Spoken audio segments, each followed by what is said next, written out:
మనము 3 macros create చేసుకున్నాం. ఒకటి టేబుల్ క్రియేట్ చేయడం, రెండోది హెడర్ క్రియేట్ చేయడం, మూడోది డేట్ క్రియేట్ చేయడం. ఇప్పుడు ఆ 3 మ్యాక్రోలను మనం రన్ చేద్దాము. ఫస్ట్ దీన్ని అంతా క్లియర్ చేసేస్తాను.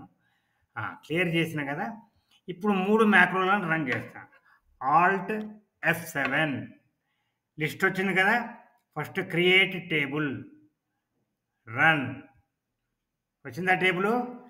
Alt F7 create my header run. Header create అయిందా? Alt F7 create date run. వచ్చేసిందా డేటు? ఇప్పుడు 3 చేసేసినాం. ఇప్పుడు 4వది ఈ వీడియోలో ఏం చేద్దామంటే, ఆ డేట్‌ను మనకు డేగా మార్చాలి. ఎట్లా మార్చాలి? అది కూడా ఉపయోగపడుతది డేటా అనాలిసిస్‌లో. అది మీకు ముందు ముందు తెలుస్తది.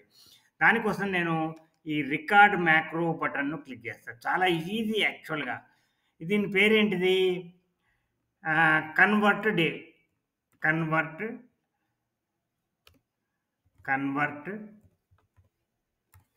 To day. ఓకే క్లిక్ చేస్తా. ఓకే. క్లిక్ చేసినా కదా! ఇప్పుడు రికార్డింగ్ స్టార్ట్ అయిపోయింది.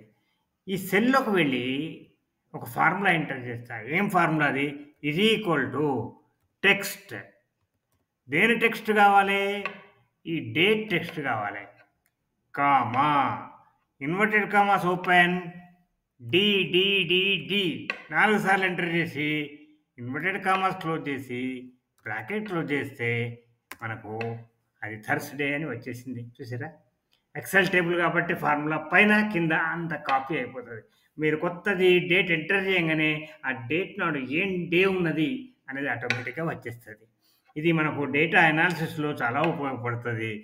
ఇది Excel series sales data entry, sales entry దానిలో పార్ట్ 4.